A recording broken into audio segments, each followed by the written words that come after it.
Blog Talk Radio. Are you ready to take a bite out of the competition? Are you looking for ideas to make your business better? Welcome to the Core Business Show with Tim Jacquet, sponsored by Apple Capital Group.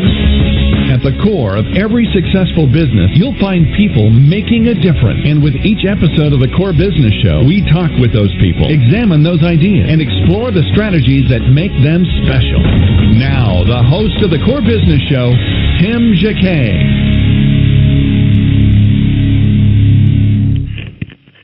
Good morning and welcome to another edition of the Core Business Show with Tim Jacquet. I'm your host. Today we're going to talk about what is the GSA. And if most of you are familiar with government contracting, GSA is a gold mine. It's a prime contract that you have with the federal government, and it allows them to buy things from you almost instantaneously, which meaning that the process it normally takes anywhere from 90 days to 6 months to get a contract. And what it is put you on a prime government list of buyers. So if you go to gsa.gov, and there's a lot of information about the GSA agency, it is the prime contracting office for the federal government. Most of all the purchases are made through this particular office.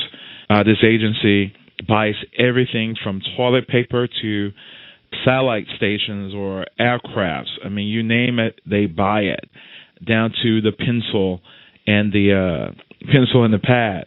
So if landing a contract with them, which you'll go through this extensive review, you all go through a negotiation process on pricing, and what you're going to do is you're going to negotiate the price, and once you negotiate the price, they approve you be a contract, and anybody in the agency across the federal government agencies can go to the website and can purchase anything because the price has already been negotiated. It's more of a click and punch. So it's like I go to Amazon and I just can press it and automatically I've made the purchase authorization to purchase that item. And then it will settle within terms. So I can't really describe. It have taken small businesses who made $10,000 a year to $1 million or $10 million. And it just can avalanche from there. But one thing you'll notice within this interview I've done a couple months ago, you have to market yourself. You just can't get the contract and do nothing with it. The agency asks you, if you're going to have a contract, if we award you a contract, you have to procure $25,000 within a 24-month period, a 2-year period. Selling $25,000 in a 2-year period is nothing. Pick up the phone and call them. Build a relationship, and they can buy $100,000 from you if they feel comfortable for you that you're going to deliver, and you have a good product, that you have a good company. So we're going to take a station break real quick, and I'm going to play an interview I did this interview a couple months ago, and it is how to obtain a GSA contract. Let's hear a word from our sponsor real quick, and we're going to roll into the show. You're listening to the Core Business Show, sponsored by Apple Capital Group. Apple Capital Group in Jacksonville, Florida, is a commercial lender that specializes in asset-based loans, equipment leasing and financing, invoice financing, commercial real estate loans, and asset-based financing in the U.S. and Canada. Apple Capital Group is a direct lender that lends on their private equity investment portfolio. 90% of most loans are decided within 2 hours, and vendor funding within 24 hours after documents are completed, with a one-page application. No slow no's, just a quick decision and a fast yes. To get more information about lending from Apple Capital Group, call 866-611-7457. That's 866-611-7457 to speak with one of our loan specialists. Or visit us right now at applecapitalgroup.com. Welcome back to the Core. Once again, here's Tim Jacquet. Well, welcome back to the Core Business Show. Let me talk about the GSA. GSA stands for General Service Administration, and it's an independent agency of the federal government or U.S. government established in 1949 to help and manage the basic function of government agencies. GSA suppliers provide products and services, communication through the U.S. government office. It provides transportation, space for offices, you name it, they buy it. And again, as I mentioned, you want to have this agency, you want to have this contract. It's a tedious process, but however, once you get it, it can mushroom your business from nothing to multi-million-dollar agency. Again, a lot of information you can get is on GSA, is www.gsa.gov, and it will explain how the agency is set up. To get on schedule, again, you have to have a lot of information, your business plan pretty much, your pricing plan. You have to do a verification of your customer service. Dun & Bradstreet will do that for you for $150. That's mean they'll go out and poll your customers to get a review how you do your business.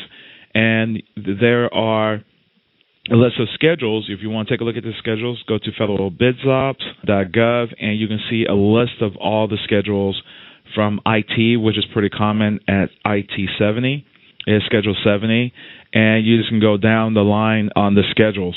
So if you go to fbo.gov, it is, all the bids are not on there, but it will at least give you an overview how many schedules are on for contract. And I'm going to go there real quick. And if you go to Advanced Search, I believe you can find it here. And under Advanced Search, you see there's NICS codes and SIC codes. And then there is the classification codes for GSA contract. So you have weapons, you have nuclear, you have fire equipment, ammunition, guidance missiles, aircraft, space vehicles, shipping equipment for marine vessels, railroad equipment, office supplies, general effects, which is boats, planes, motorboats, trucks, tractors, cars, vehicles, medical equipment, tires, engines, IT equipment, wood-making products, metal-making products, services, agriculture, you name it, it's there. They have a whole list of that, and if you go cruise to the bottom, then it gets a little bit, they divide it even down to miscellaneous that they don't list. So I'm going to go ahead and start the show, and it's a rebroadcast, real helpful information on how to attain a GSA contract. Blog Talk Radio. Blog Talk Radio. Blog Talk Radio.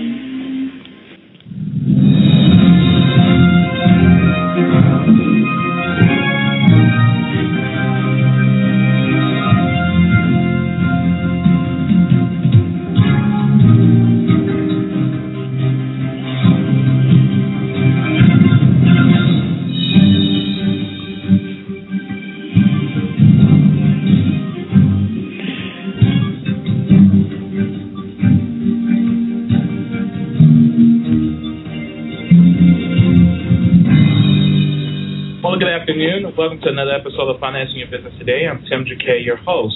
Today's topic is how to get a GSA schedule. I have the pleasure of having Bob with Advance GSA online.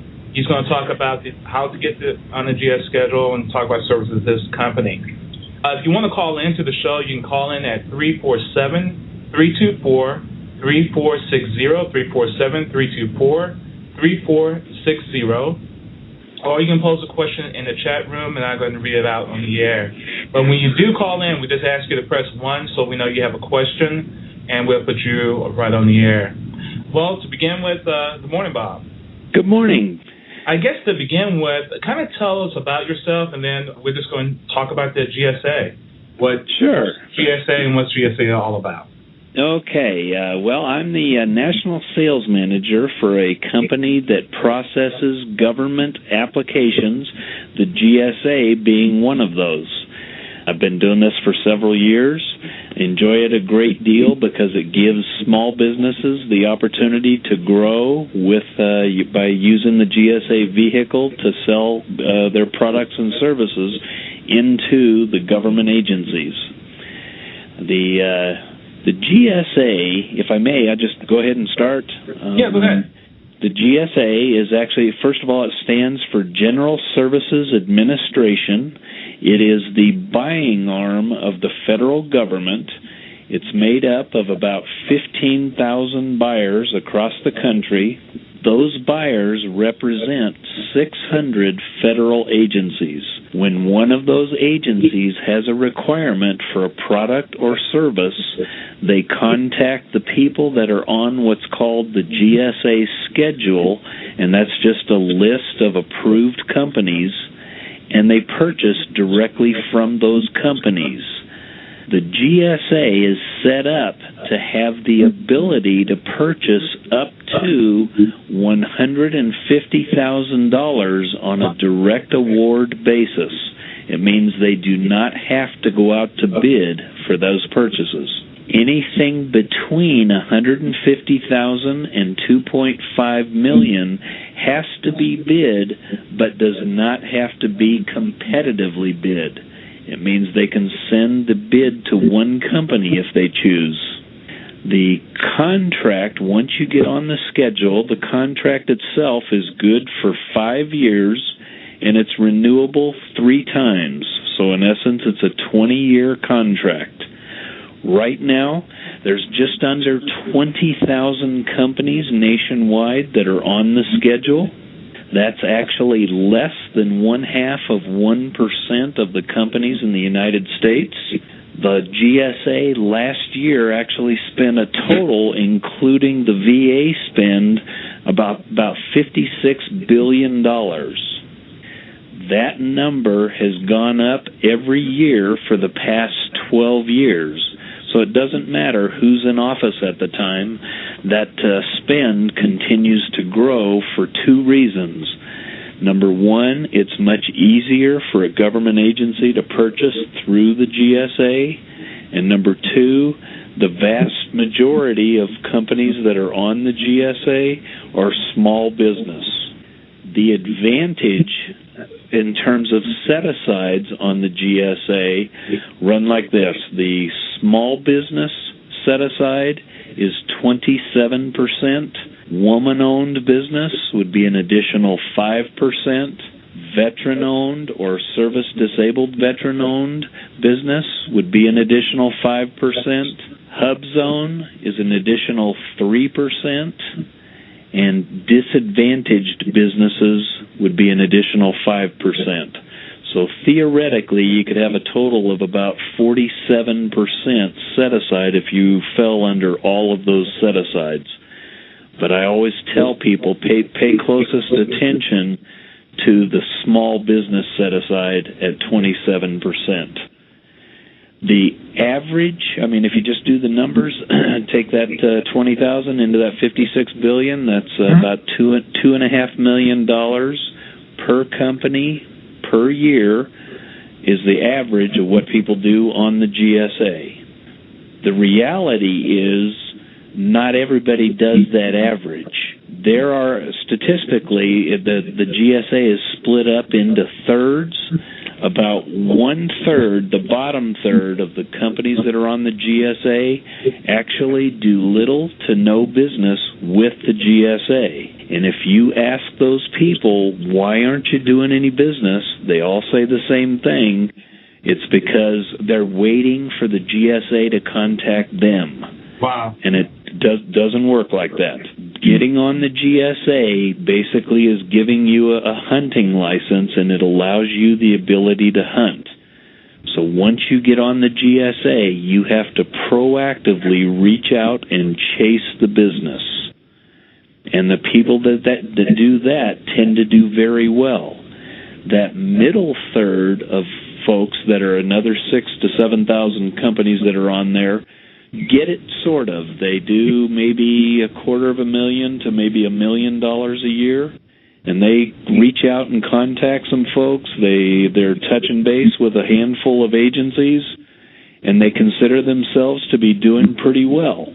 And they may very well be in comparison to the other part of their business.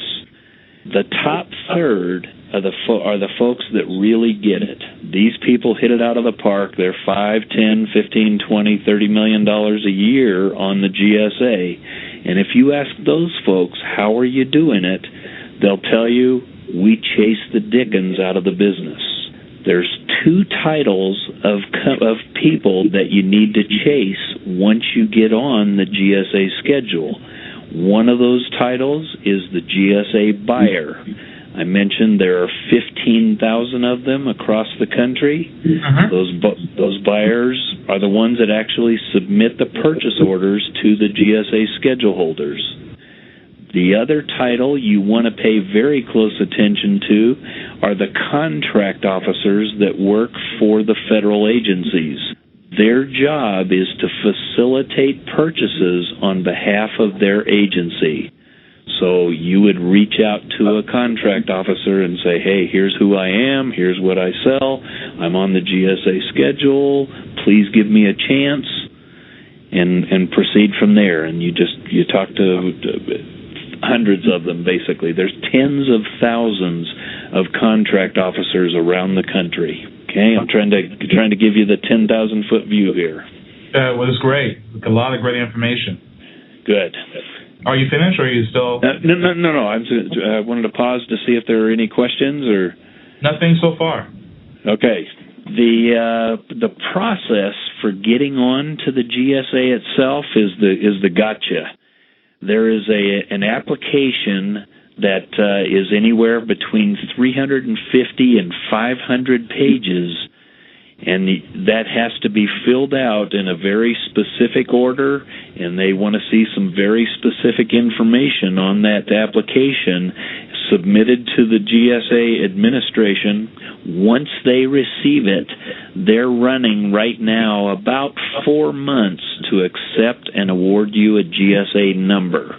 My company, that's what we do, is we process the application in order to get you onto that GSA schedule, and it typically takes my processor about 300 hours to process that application on your behalf.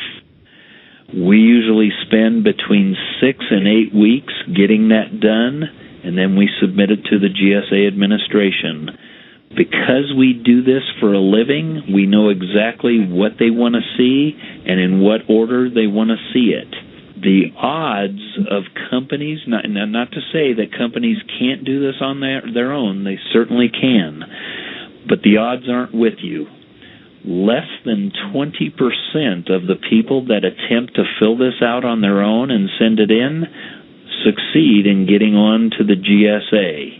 Of those 20%, almost 80% of those companies end up using an attorney to help them fill out the application. The reason for an attorney is because the application is written by GSA attorneys, and it's predominantly legalese. It takes somebody with a familiarity with legal language to be able to not only understand the question, but exactly how they want to see the answer. So the government, they just don't make it easy. Does that help you understand at least what it kind of takes to get on? Absolutely. Once you get on, what you have to do. I can't emphasize enough that I would never want anybody that I've had a conversation with to believe that you get on the GSA and then the business starts coming to you. It just doesn't work like that. You have to chase the business. Okay. Now, with the GSA itself, not to go off topic real quick, the Naval, I think the Army, and the Coast Guard have their own type schedules as well? Or that also the umbrella of the GSA? No, they're under the umbrella of the Department of Defense.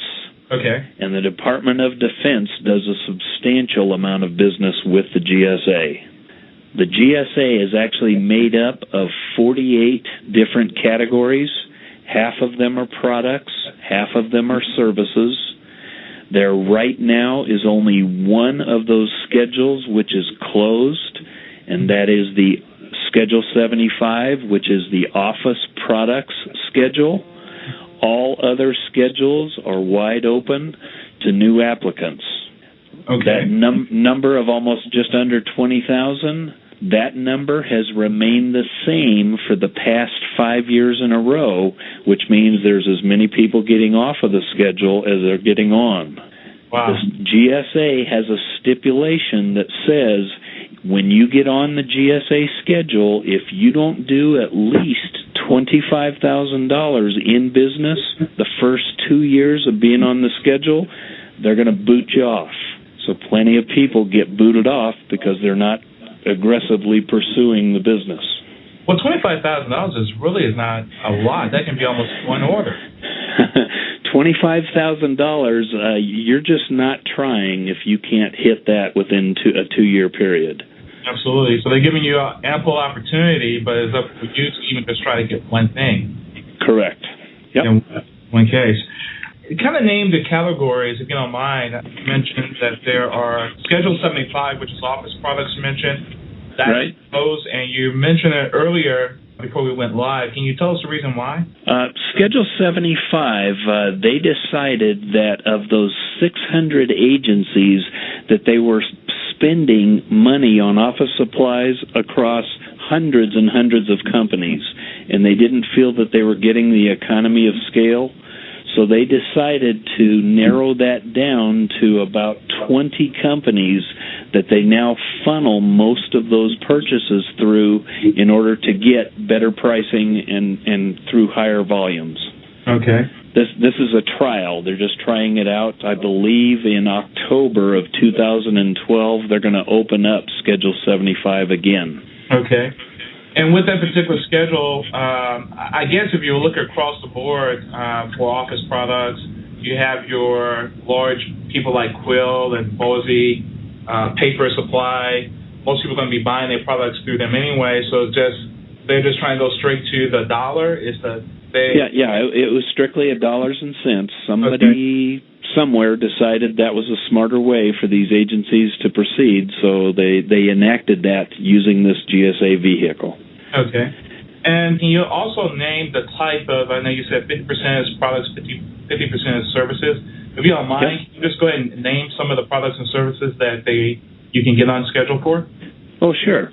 The largest schedule on the GSA is Schedule 70, and that's the IT schedule. Last year, that accounted for $16 billion in sales, was just on IT products and services. Wow. They have it. When you think of the GSA, you can think in terms of anything that a commercial company would buy, the GSA buys. They would. There's a consulting schedule where consultants get on there and consult in everything from business practices to training to any kind of consulting that you could imagine. There are, like I say, from a products, there's a hardware superstore, which is also a pretty large schedule. Anything that you could imagine that you would buy from a hardware store is listed under that schedule. There are, I can't go through them all, but you kind of get the picture that anything that a commercial company would buy, the U.S. government buys.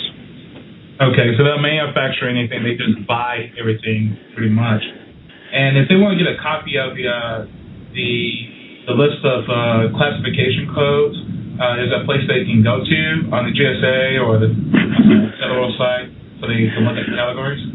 Right. For the different categories, the site where you look up the different schedules and their subcategories is called GSA E as in Edward Library. And the actual address is www.gsalibrary.gsa.gov. Okay.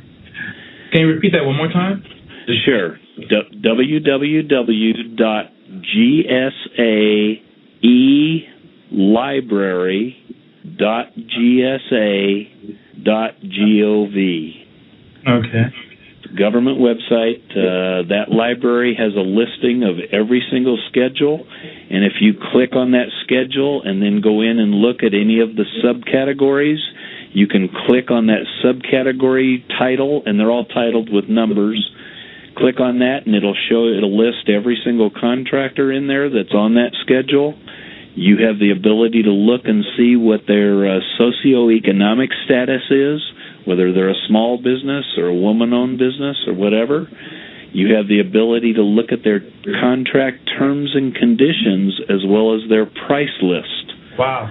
So you can go in there and look at all of your competitors and find out what they're charging the GSA in terms of pricing. The GSA, this is probably a good time to talk about pricing. The GSA requires what's called most favored customer status, which means whatever prices you are currently selling to your best commercial customer, that's the prices they expect you to offer on the GSA. Okay. So you don't have to go into the weeds to be able to sell something to the government. Most people, what you'll see on those price lists are probably the same thing that you see out there in the commercial world. Okay, so they have the same pricing. They just want the best price that you sell to your customer. Right. I always tell people the GSA isn't looking for the best price. They're looking for your best price. And is it really up to the discretion of the contract officer or the agency to make that call? It is. Okay. Absolutely. So if you're not going to say you're really good with this particular contract officer, but if you build a nice rapport, you have good pricing, and you're reliable, they can say, okay, yes, this is under $150,000. I can go with you without a Absolutely. And that's exactly how it happens. It's very relationship-driven. They are looking for vendors that are reliable, that do exactly what they say they're going to do, that ship product or perform the service in the time frame that they said that they were going to. And when they find somebody that they're comfortable with, they tend to do repeat business over and over. On top of that, a contract officer in a particular agency would tell the other contract officers within that agency, hey, we found a good vendor. I'd recommend you use these guys for X, whatever that is, with product or service. Okay. Now, going to, I think you also mentioned, that's a direct award of $150,000, but $150,000 to $2.5 million, then kind of elaborate what was that particular clause for them to do? Sure. Okay. Yeah. Anything between $150,000 and $2.5 million has to be bid by regulation, but does not have to be competitively bid. It means that if they choose, and they often do, they can send the bid to only one company. Okay. So they might have $1 million bid, but they know that this one company is reliable, and that's who they want to do this product or service. So they would just send that bid out to that one company. Now, the process of getting paid, so through this process, it just really depends on what the terms are? Do they just give you the credit card number, or they bill us for this, or how is the payment done? Okay, payment, it's interesting because the government, the GSA, because they know everything there is to know about your business, you're in their system, it's very easy to pay you. They have a 30-day payment clause in the contract. So once they've received an invoice from you, 30 days later, you're getting paid. Typically, anything $3,000 or less, they're going to pay you via a payment card. They give you a Visa card, and then they just load up the account with however much it was.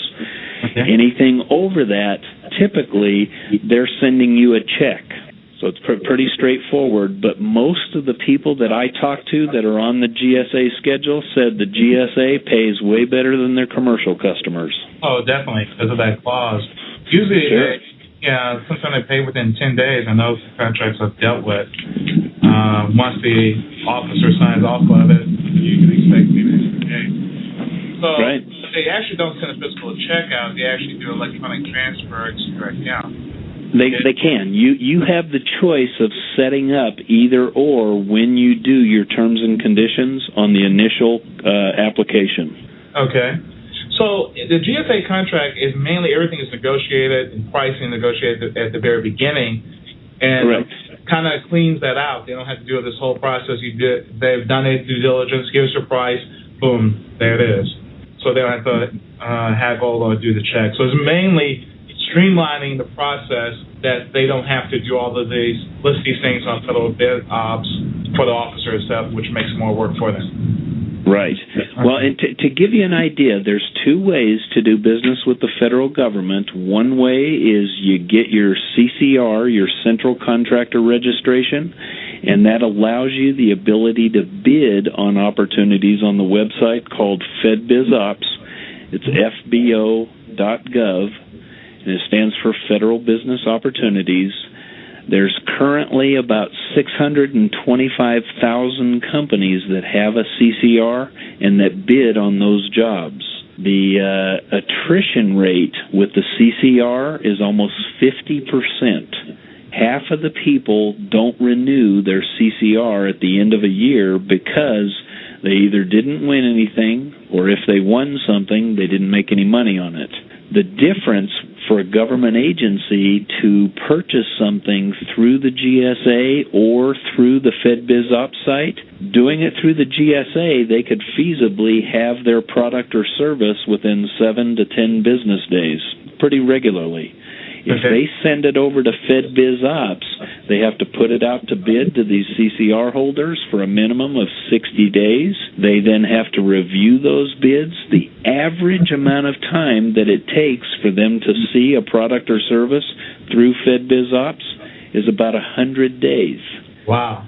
So if you're a government agent and they're just people like everybody else, you have a choice. You're going to go through the GSA or you're going to send it over to FedBizOps. They send it through GSA whenever there's somebody in the GSA schedule that has what they're looking for. Okay.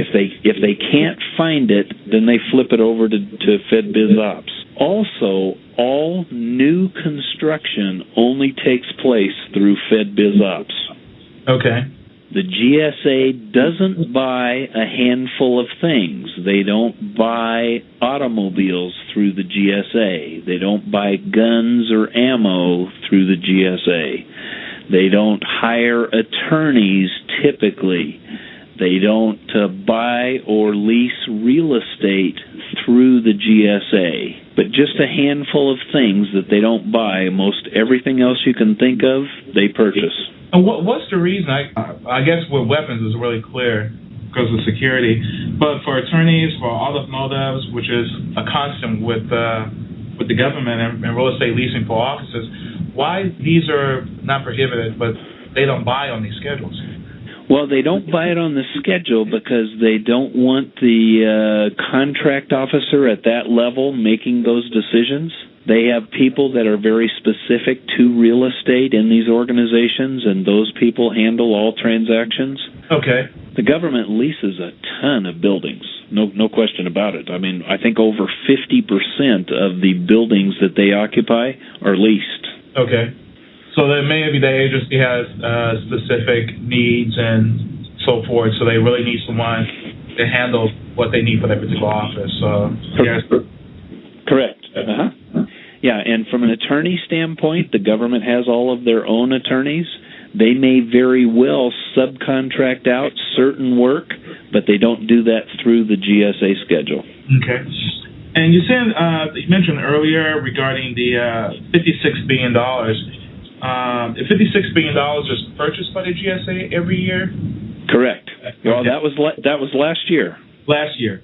Right. Yeah, it's. I can remember in 2010 it was almost $40 billion. So it continues to go up every year. Okay. And can you talk about the set-asides, if you don't mind? Not only you have a GSA contract, most people don't understand what set-asides are. So how that plays a part of your GSA contract? Is it connected together, or is it just a way they have to? If a person is already certified as a woman-owned business, isn't that an endorsement on the GSA contract, or if you have your GSA contract and you have these other endorsements with it? Okay, when you are applying for the GSA schedule, at that time you would need to get your certification for a woman-owned business or a disabled veteran or whatever to go in listed with those set-asides. The small business set-aside is something that's automatic. You don't have to be certified. The SBA actually is the one that dictates whether or not you have a small business, If you go on to the SBA website and you just look up small business categories, they have a PDF that's about 12 pages long that lists every single industry in the country, and you just find your industry and you can look and see it's either based on dollar volume or on employee count, and that tells you whether or not you have a small business. So you don't have to do anything. Part of what you have to submit is your financials when you have your application completed, and in those financials they can tell right away based on your industry whether or not you're a small business. Okay. And you have the set aside for small business, which is going to be automatic. Also, you mentioned there woman-owned business, which is 5% of the schedule. Right. VA disabled is 5%. 3% is hub zones. Disadvantage is 5%. So if you take if you have all of these certifications, that means by GSA standards, they have to award these percentages out of that whole portfolio of $56 million. Correct. Okay, that's their goal. Do they already? Yeah. Well, the GSA hasn't missed hitting those set asides since 1949. Oh, okay, so they aggressively want to get those things done. Absolutely. I would say for the first 6 to 8 months of their fiscal year, which starts October 1st, they're pushing business towards those set-asides specifically. Okay, and their fiscal year is October 1 to the end of September? Correct. Okay. Now, like any business, not any business, but the government operates a little differently. So is it a sense that when you have a budget, and if you don't use your budget, you lose it? So is there a rush towards the end of the schedule to spend those funds because you can't roll them over? We start seeing government agencies spending additional monies than what they normally spend in about August, the beginning of August. And that's exactly what they're trying to do, is they're trying to spend the rest of their budget. Same thing happens at the beginning of the year because they have new budgets to work with. And so we see additional spends at the beginning in the October-November time frame. Wow. So that's exactly what's happening. They're trying to spend the money so they can keep their budget, and then once they have a new one, they have some new dollars. They're trying to get things taken care of in case they don't have monies left at the end of their year. Now, with the new budgets that's coming up with the government, is there a projection that, hey, you won't get $56 billion this year, you actually will get less? That's still not going to play a huge part of this whole schedule, right? Right. Well, they're not cutting back on the GSA spend at all because, for the most part, it's a very efficient way for the government to do business. Okay. On top of that, there's a good percentage, I don't know exactly what it is, but a good percentage of the companies that are on the GSA schedule are actually small businesses. So they're helping fuel the economy through this GSA model. I'll follow. Okay. When you mentioned earlier regarding the third, the bottom, the middle, and the top, I'm assuming the top would be your largest company, maybe Hughes Tools and not necessarily. Oh, wow. We still have small businesses. I know there's a guy out in California that sells office chairs. Who his third year of being on the GSA schedule, the guy did about $7 million. Wow. He's a one-man company, works out of his house. So, I mean, there's dollars available. It all depends on how much, how aggressively you want to pursue it. I spoke to a guy last week that sells medical equipment predominantly to VA hospitals. Mm-hmm. He did $30 million last year with the GSA. And I asked him, I said, how did you do that? He said, Bob, I've got 14 sales reps that park their bodies on the steps of those VA hospitals every single day, and that's all they do is sell to those VA hospitals. Wow. And I said, do you think you've seen the top end of where you can go? And he said, heavens no. He says, I think we can double this probably pretty easily. I'm looking for additional salespeople right now. Wow. Wow, that's amazing. So it is. It's not the Fords and the huge companies. It's really the defense contractors is really close to the mom and pop operations. Right. Right, yeah, you can, any size company can succeed to any degree depending on how aggressive they are in their sales function. This guy that I was talking about in California, the one-man band, that guy is a salesman through and through.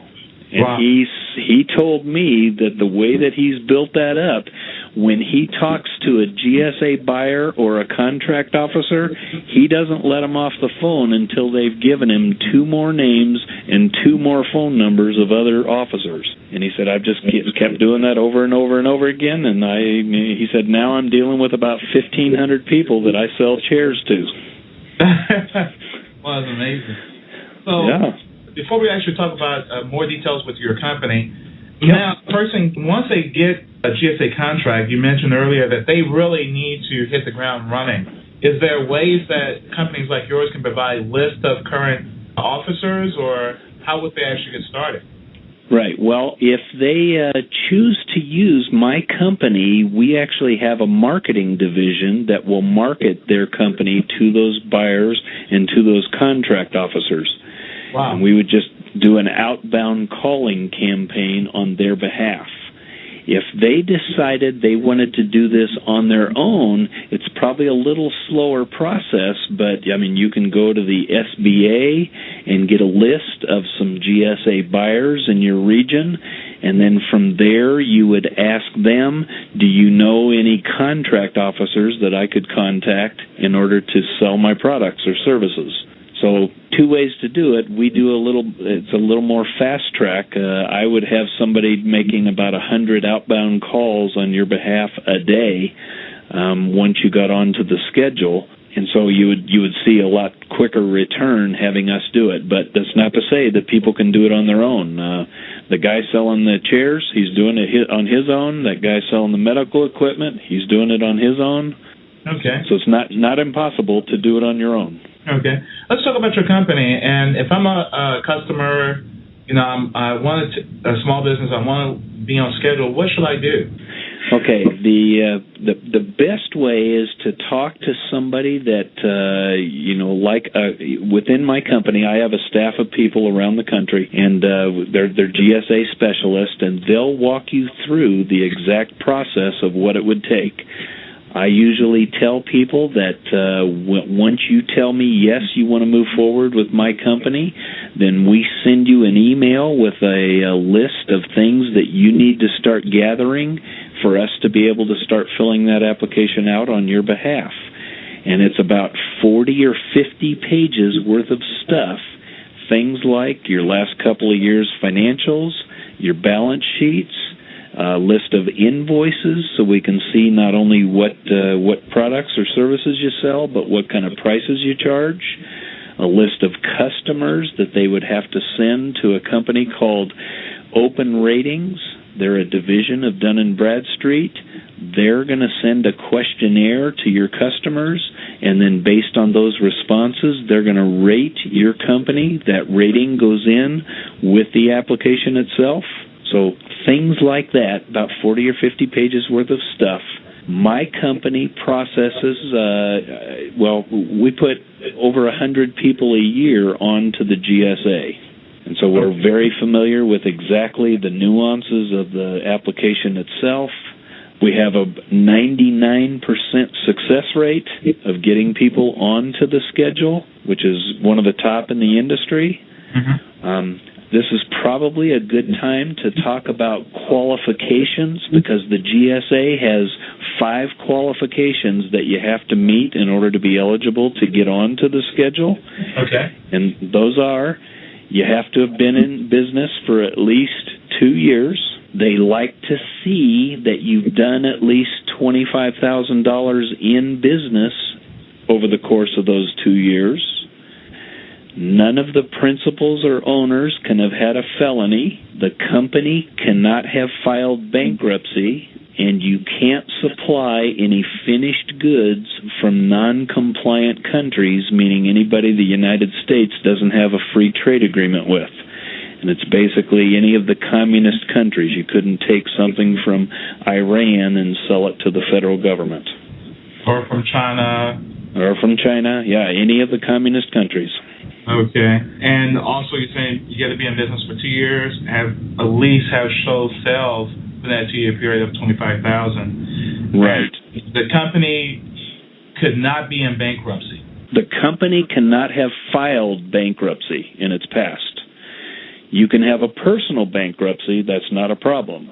Okay. But no company bankruptcies. And no felonies from any of the principals.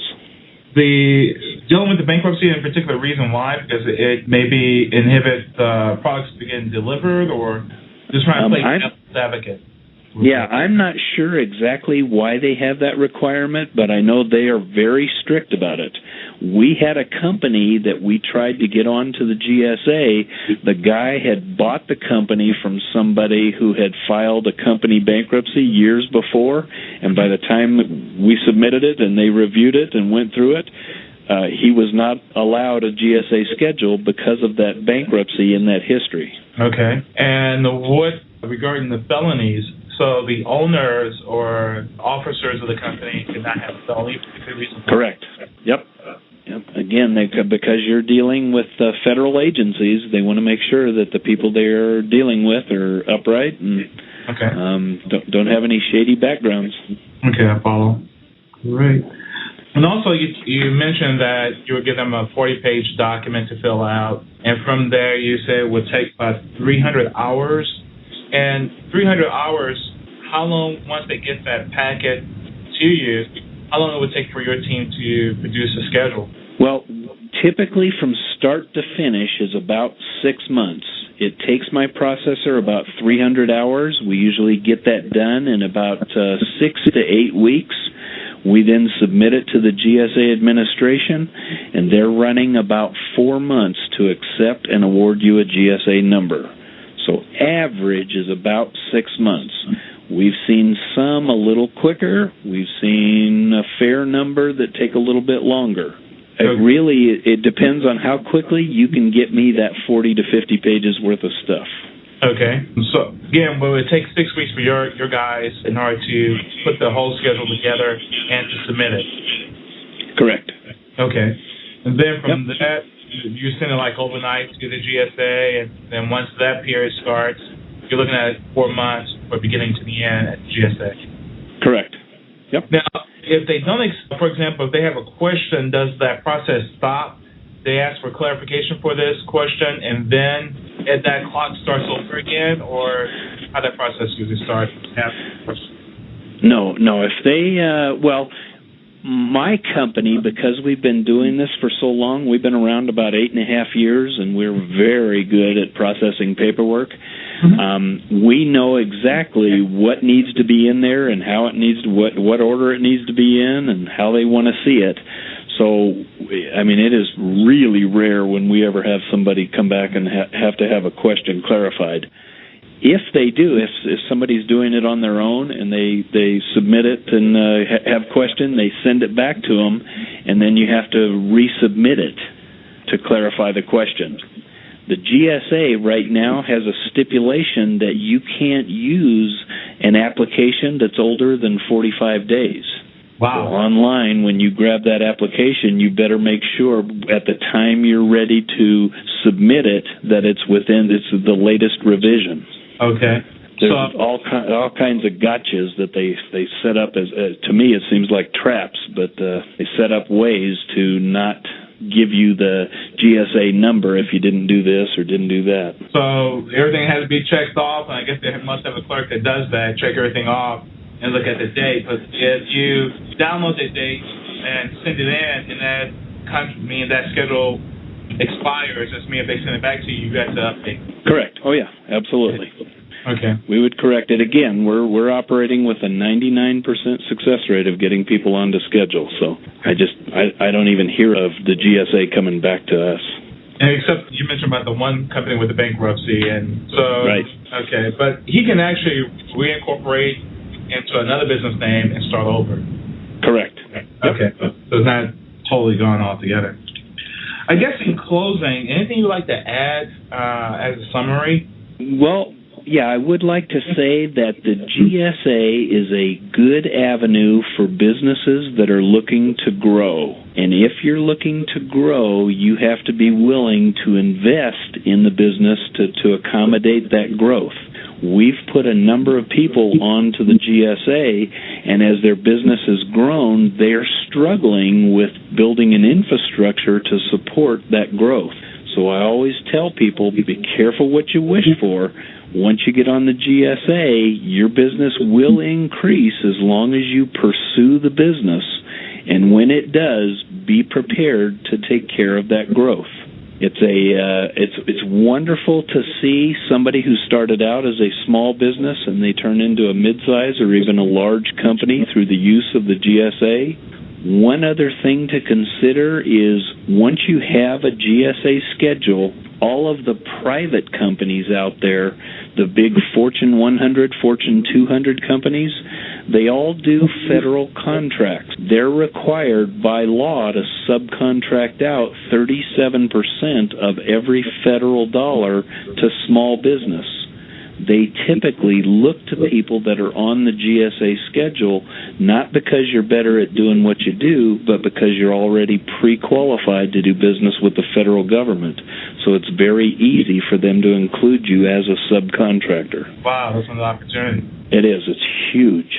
And also, besides subcontracting, there is something unique in Texas, California, and Florida. I know several years ago, they were talking about the Texas have Tex Mass. I mean, if you have a GSA schedule, and Texas, California, and Florida, I know a few years ago had that if you have a GSA schedule, you can also get on a Texas schedule automatically, and it's Texas version, Florida's version, and California version of the GSA schedule that will prompt you up as well. So it puts you front line. So I didn't know if any other states that you know of have that. I know Texas, California. Well, all state and local governments now have the ability to purchase through the GSA schedule. Oh, wow. Okay. Every state. If you're selling products, typically you're instantly nationwide because you can ship products anywhere. If you're a service company, you have to determine what your geography is and then state that geography in your terms and conditions when you fill out the application. Oh, okay, I follow. Yeah, I was mentioning the state agencies themselves. So the state agencies can buy from the federal government agencies? No, they can buy directly from the vendors that have a GSA schedule and use the GSA pricing that they've listed. Okay, great. Yeah, I know Tex Mass have one in Florida does as well. Also, several years ago, there was an article in Inc. magazine says that once you're on GSA schedule, your company just with the schedule alone is worth $250,000. Inc. magazine. Yeah, I mean, I can't remember offhand. I have the article because the value of the contract, anybody buying that contract is worth that much. So that was just hindsight. It's something I saw in passing a few years ago. The ruling is when you get a GSA schedule, if you decide to sell the company, the schedule goes with the company. It becomes an asset. Probably about 3/4 of the people that get onto the GSA do it as part of their exit strategy. Wow. Add that additional value. Well, absolutely. I really appreciate you coming to the program and talking about the GSA schedule. Appreciate your time. And how can they contact you again? Okay, best way to contact me is through my company. I'll give you my direct line. My number is 303-690-9043, or I can be reached. My email address is bsteger@Advance singular GSA.com. So it's bsteger@AdvanceGSA.com. And your company's website? Company's website is www.gsaschedulecontract.net. So that's www.gsaschedulecontract.net. Great. Okay, Bob, I really appreciate you coming to the program. Bob Steger with Advance GSA. Absolutely. My pleasure. Thank you for joining the program today. You bet. Thank you, Bob. Bye-bye. Bye-bye. If anybody want to get a copy of this episode, you can get it from Blog Talk Radio, or you can download it from iTunes on the Apple Capital Group's page. For more information, reach out to Bob. He gave you his number. It's 303-690-9043. Again, this has been another production of the Apple Capital Group, financing your business today.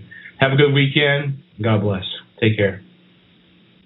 Thank you for listening to the Core Business Show with Tim Jacquet. For more information about equipment financing and asset-based loans, visit our website, applecapitalgroup.com. That's applecapitalgroup.com. Or call us at 866-611-7457. We hope you'll join us for our next episode. And remember, you can always get to the core via iTunes. You'll find all our previous episodes there. And thanks again for listening to the Core Business Show with Tim Jacquet.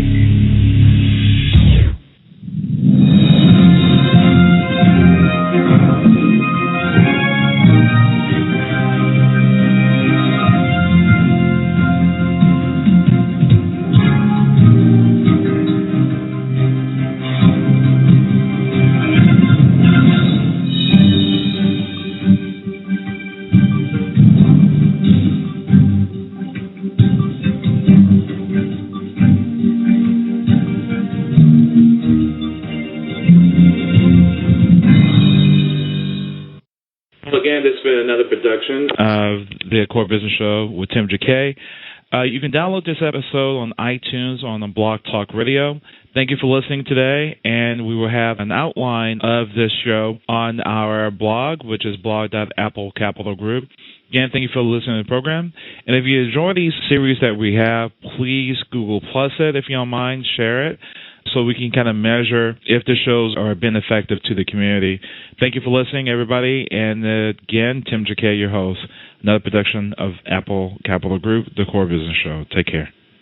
Thank you for listening to the Core Business Show with Tim Jacquet. For more information about equipment financing and asset-based loans, visit our website, applecapitalgroup.com. That's applecapitalgroup.com. Or call us at 866-611-7457. We hope you'll join us for our next episode. And remember, you can always get to the core via iTunes. You'll find all our previous episodes there. And thanks again for listening to the Core Business Show with Tim Jacquet.